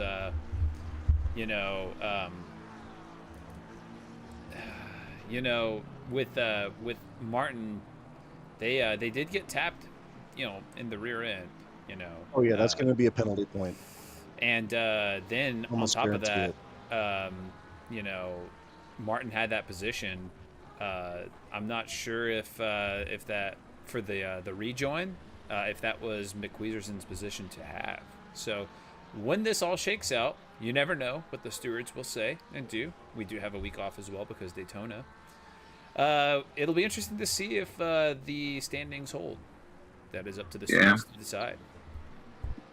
Yeah, we'll find out by Saturday, but right now, as it holds, we got Townsend, Transu, and McWeezerson up in the podium position with Martin closely. Well, not even. He's about 2-3 seconds behind here. 5, 4. Yeah, behind McWeezerson. Yeah, they've got Lorenzo breathing down their neck, and they've got probably a substantial amount of damage. Just looking at the car, yeah, they picked up a pretty good amount of damage, so they're probably feeling it out there. I don't see them closing that gap. No. But they will probably try to close it as much as they can, because anything they can do in the hopes that they can... Well, Martin's got to hold off Lorenzo now, who is pushing up on him. Yeah, and Lorenzo's got speed on him right now, so you know he's eyeing for that spot. He wants that 4th position now. Yeah, looking down the field to see if we got any other action going on. We've got Ryan and the 961 Nissan with a half-second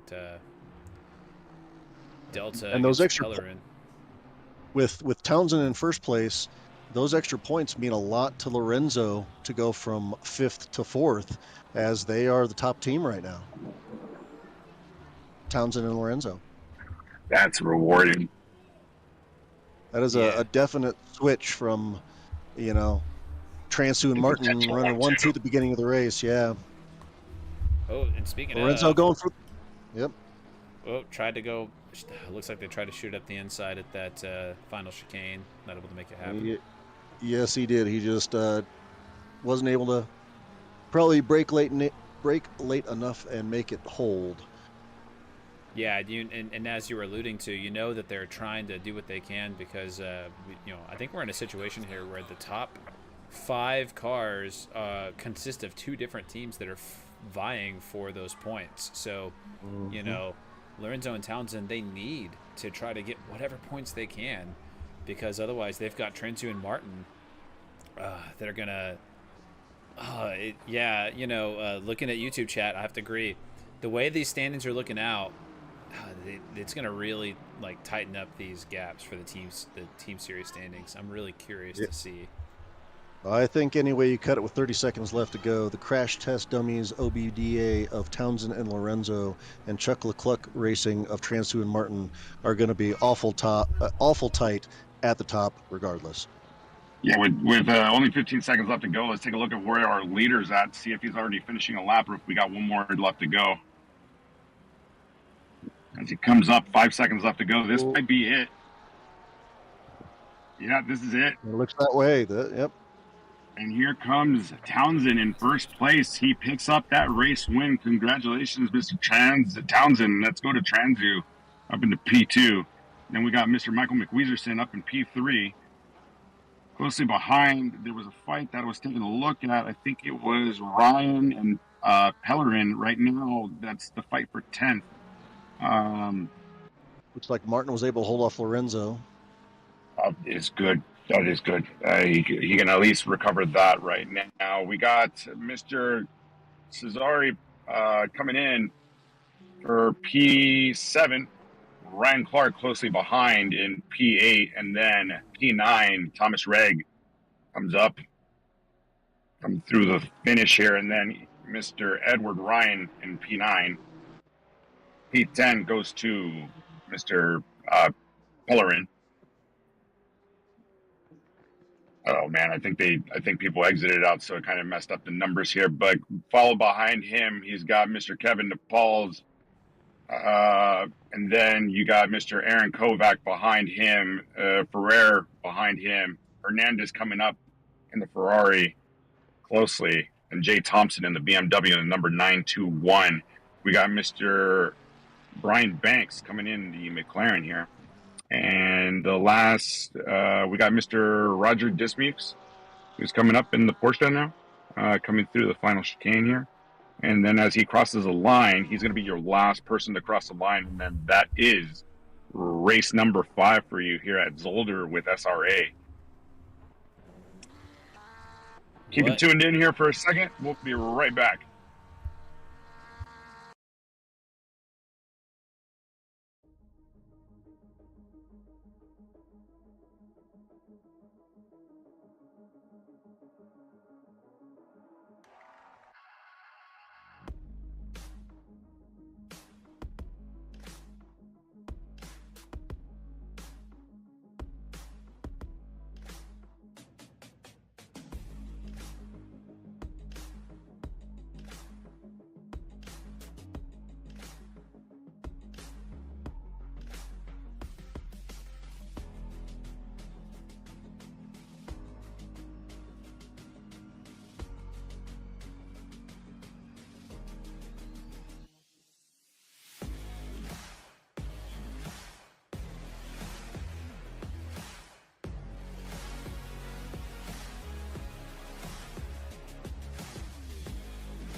All right, we are coming back, trying to sort out the results here because we're kind of seeing something interesting that happened.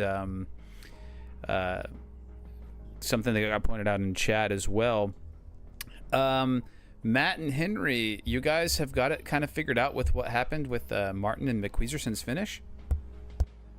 Yeah, I was watching. It got called out here that McQueezerson was in third, and Martin was in fourth. And watching the replay here, McQueezerson, after the Jackie Ix corner, pulled over on the straight to let Martin go through right there at the checkered flag.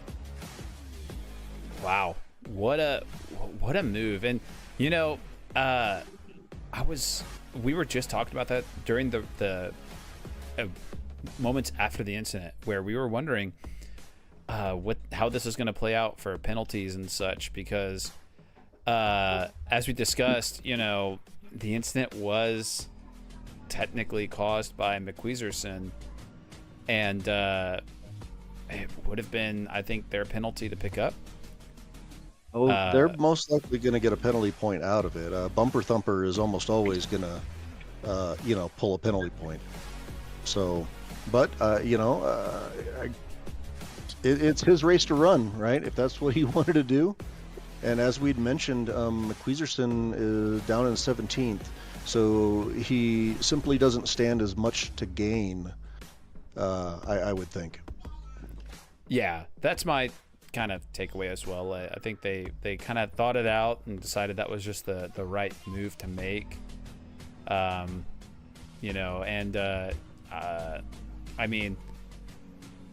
think the only thing that you could wonder about is do you like try to go and finish the race and just see where the penalty points fall, or do you do this and, you know, I think that was probably the chivalrous move to make for sure. And, you know, looking at the board again here, not to interrupt, I'm sorry, but where McQueezerson before this race was in 17th, Martin was actually in 21st. So, you know, I don't know if he was looking at the board or thinking about anything else, but perhaps he was just trying to say, hey, bud, my bad, you know, my mistake, go on through. Yeah, for sure. I mean, I understand the point of like giving up the position and stuff like that, but at the same time, it's where does that put him? What is that like regards of a bumper thumper? Is that a 10-second or is that a 5-second? And then where does that finally put McQueezerson? I think the bigger concern with McQueezerson probably wasn't the bumper thumper, but was the fact that they then gained a position from the incident, and that could have played a factor into the stewarding decision. Either way, it looked like he tried to give it back to him immediately, but then since Martin spun, he hit him again, and you know, at that point, the rest of the pack is coming up. You kind of just got to go. Yeah, that would be my guess. Maybe McQueezerson planned that all along. Either way, looks like the drivers are in their chat room. I guess we can go ahead and pull in our P3, which in this case would that be? I guess that'd be Martin, right? Isn't McQueezerson handed that back over? Is that how that shook out? Yeah. That's what Matt was saying. Yeah, at the end of the race, Martin is P3. Just gotta. I'm pretty sure that's what it is. I would probably suggest going to P2 right now, and then I will confirm that for you right now. Okay. Well, let's go ahead and pull in Transu then, and let's chat with him. All right, so joining us in the booth, we've got Transu. How's it going? Hey guys, how are you? We're doing good. We had a really exciting race here, watching you guys go out there. A little bit of a debate going on about what's going on with P3 and 4. Yeah. So, we're bringing you in first. So tell us about your race. Yeah, it was well, I was surprised to get pole because my teammate Tyler he had to pace all weekend in the leaderboards, and that was actually my first 128 that I ran all week in qualifying, so that was good. But kind of Lando Norris'd it right off the start, and went deep into turn 1, but was able to pick it back up into P3. Had a good battle with Austin early in the first stint, which was nice. And he pitted what I thought was really early, maybe with like, I don't know, felt like 20 minutes into the race, which I thought was too early, which turned out was probably the right move. Earlier the better, it seemed to work. And then I also did a little, on my way into the pits, about halfway through I did a little pirouette, did some donuts into the pit lane. It cost me 20-25 seconds. But yeah, overall good race. I'm really happy to be able to do that and still finish P2. Now tell us about an important moment in the race that stuck out to you to make the difference besides getting up into P3. Was there anything during the race that stuck out to you more? I know for us, we were talking about the potential of you and Martin being 1-2 and how that would affect the team standings and how you guys would potentially be the top team after this race if you guys did bring in that 1-2. Yeah, and you know, that was definitely in our minds for sure. Especially early on in the race, Tyler kind of ran away with it. Shout out to him. He had really great pace. I think he had a faster lap on race fuel than I did the entire race. So shout out to him. And then he just made a mistake and dipped a wheel. And we both kind of just made mistakes that are, you know, avoidable, that we could have, you know, probably finished 1-2. But, you know, we're happy, and then he got involved in a little incident with McWeezerson, but that was super nice of him to let him by at the end there. So we'll see what happens with the penalties. I think Tyler may have mentioned that he we'll see about his pit lane entry, so it might have been all for naught anyway, McWeezerson letting him by. But yeah, the close race in the team standings from here on out, we're looking forward to clean up those mistakes. But yeah, it's a shame because everyone's so fast in this league. It's a shame to not capitalize on those opportunities when you have them. But it's nice to still pick up the podium. Another question I got for you, so it's kind of like a two-parter. One, were you guys in voice chat together, you and your teammate? And then if you guys were, what was the strategy at the end there with McWeezerson catching up on Martin? Was the plan to try to back him into you so you could gain that third position, or tell us about that?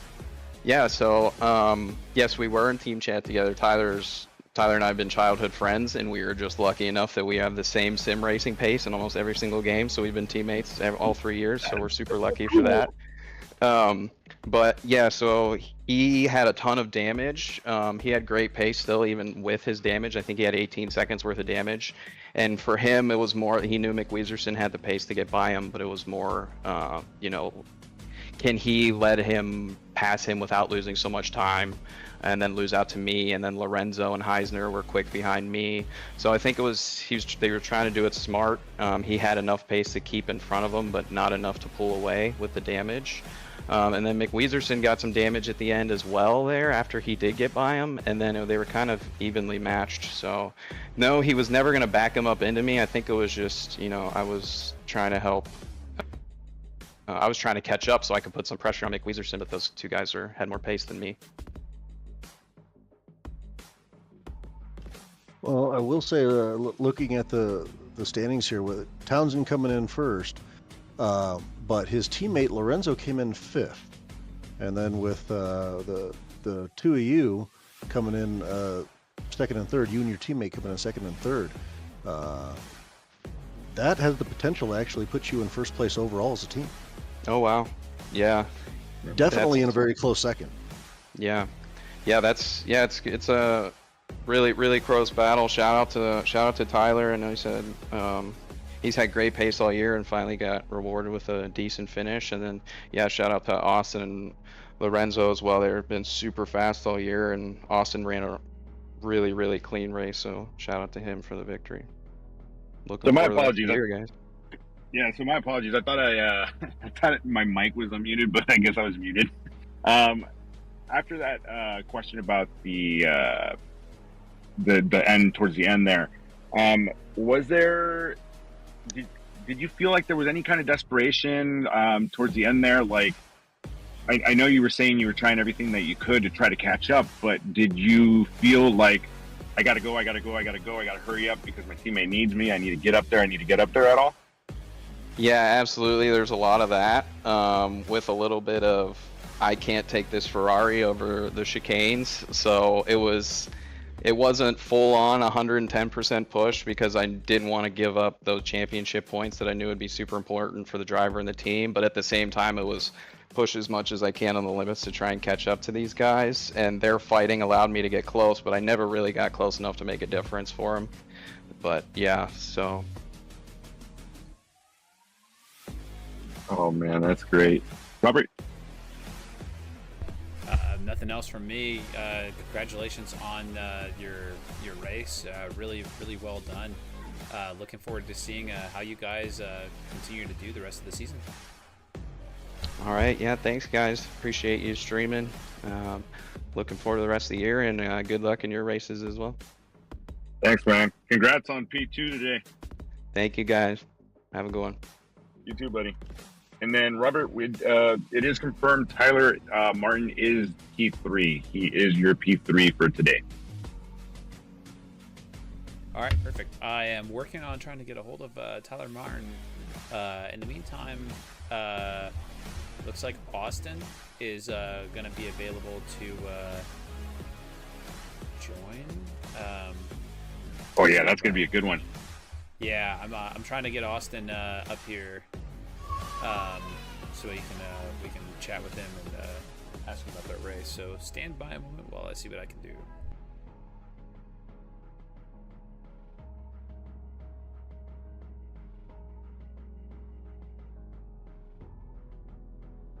So Matt, you were talking about that Chocolate Cluck Racing. How many points are they behind now? They're up, you said they're up into second now. How far back are they from first?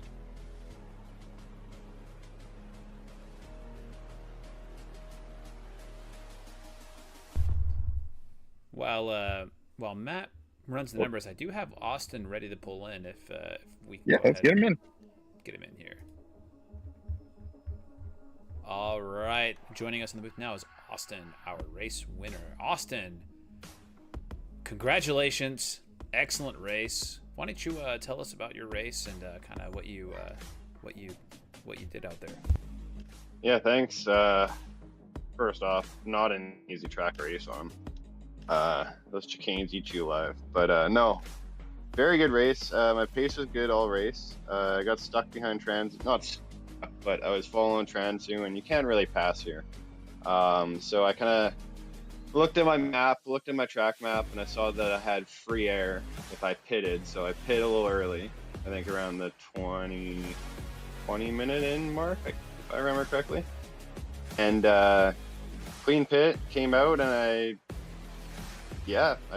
overtook Transu and Martin in the pits, which was fantastic. I didn't expect to do both, to be honest with you. I expected Transu. I didn't know what happened if something happened to Martin, but that was fantastic. And then just trying to keep it together. I made a few mistakes in the second stint, and could have been costly, but I managed to keep it alive. And yeah, luckily they were having a little bit of problems behind by the looks of it too. All right, Austin, just a couple questions for you. I got probably about 2 or 3 pretty good ones for you. But congrats on that P1 win. But I know you said earlier that you were trying to you saw yourself that you got some free air behind if you had pitted at that moment. Was that always the plan, or did you change it up in that moment? I didn't expect to go that early. I was kind of thinking around half, but I just, like I said, it's not easy to pass around here, and I was sitting around, a second to a second and a half behind Transu, and I just kind of made a judgment call, and I wasn't sure if it was gonna work or not, but it worked out. I was lucky that the tires kind of held on too. It was a long second stint, so that's perfect. I think, but yeah, we happen to notice that during the race, that between you, Transu, and Martin, you all had full pit times of 1:06 and 1:07. The only difference was that you went in 3 minutes earlier than they did, just 3 minutes, and that appeared to make all the difference. Yeah. Okay. Yeah, and then to segue into the tire thing, at the end of the race, did you feel like you were dropping off in pace with the tires at all? Because we did see on the timing board there that you were up about 4 seconds, and then it dropped down to about 1.8.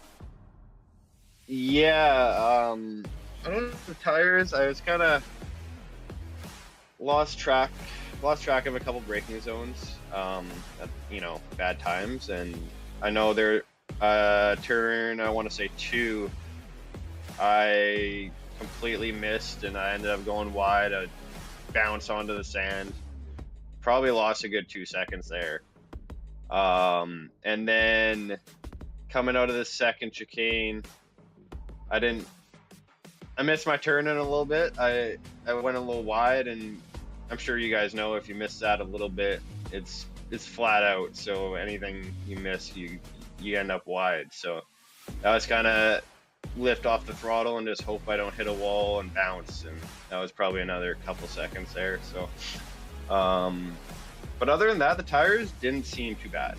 I think it was just more judgments that I missed and braking zones that I missed, to be honest with you. But do you think a different strategy would have helped you out a little bit more, like either hitting like on the first lap or something like that, or maybe changing up the TC to bump it up just one more just to save a little bit more on the tires? Would have helped you at all? I don't know if I would. I don't think I would have went that early. I mean, I wouldn't want to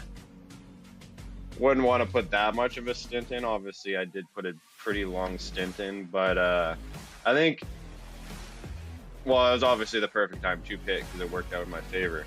But yeah, I don't think I could have went any earlier. I think that would have been a bit much towards the end there. I mean, maybe a little bit of traction, but even then, yeah, I think it was probably the perfect call for me. That's awesome, man. Robert, Matt? No, great race. Yeah, for me, excellent race out there. Once again, Austin, great to see you getting out there, getting it done, racing clean, racing fast.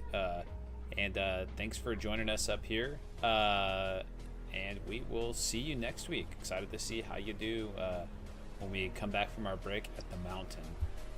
Yeah, we have a week off for that, a little bit more practice time, because that one's going to need it for sure.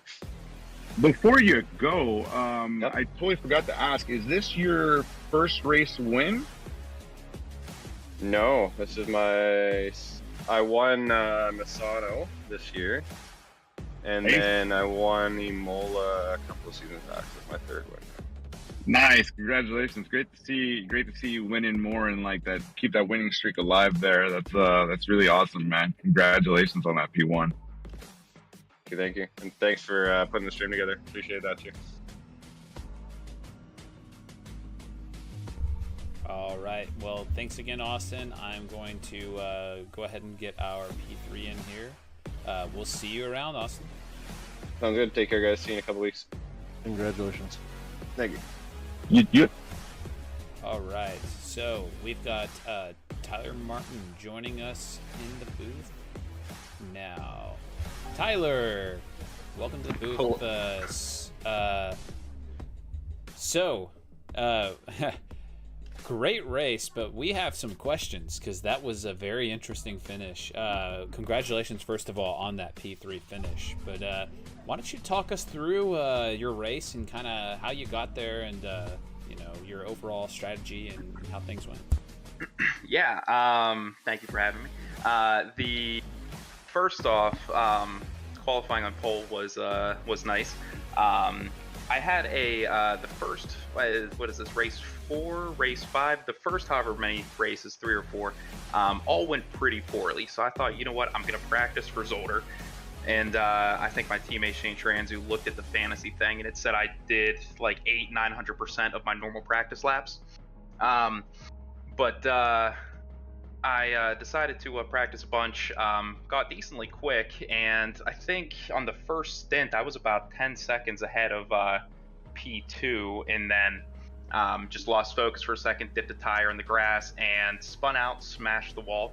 Got quite a bit of front end damage, came into the pit after that, did not repair the bodywork, but because I think it would have added another 20 seconds onto the pit stop, and I thought that wasn't worth it. But came out, had quite a bit of damage, ended up fighting McWeezerson for P3, P4. We had a little moment where he bumped me and then kind of spun me around, and then he slowed down at the finish line to let me by him.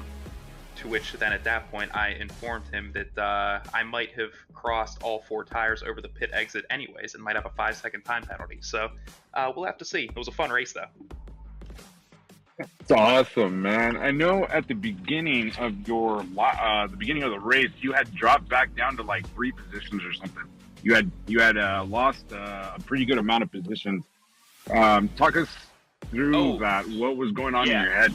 Yeah. So yeah, I lied. I actually did not. I got confused with the practice race yesterday. I started P2 today. My teammate Shane started P1 today.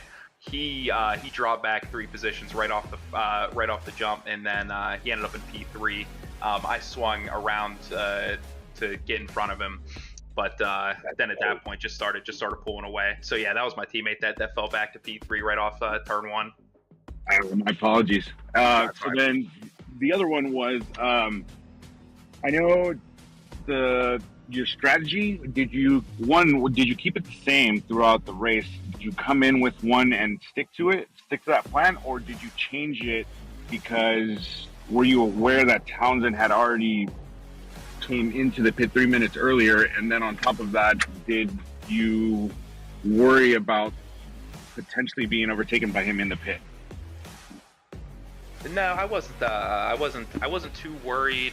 I wasn't too worried whenever I saw Townsend jump in pretty early. I didn't think it was a bad idea, but I had enough confidence in my pace that that if I stayed out a bit longer, I was still putting in mid to lower 129, like 129.5s, 129.4s. So I felt fine staying out. It really wasn't until the damage that the whole strategy started to change. It became more of just staying alive, try to score as many points as possible. That's great. And then I know towards the end, you guys were coming up pretty close. You were about 4 seconds away from Townsend, and then we saw that gap quickly come down to 1.8. I know you were getting excited. Yeah. But did it ever cross your mind? Because I know Shane was behind you guys, right? He was in fourth, and he was about 3.5 or something like that behind you guys in McWeezerson. Did it ever cross your mind taking P1 or trying to make the car as wide as possible so then Shane could come up and potentially help you out and then get P3? Yeah, more so the latter there. Making my car as wide as possible, trying to help Shane catch up a little bit more. I would have loved to have to win the race there, but with I could feel with the damage there wasn't the lap time was dipping away every lap, but so I didn't think taking P1 from Townsend was ever on the cards. But yeah. That's great, man. And then the tires at the end of the flight after the pit stop, how did those work out for you? Did you feel like maybe you could have done a little bit more if there was a change at all?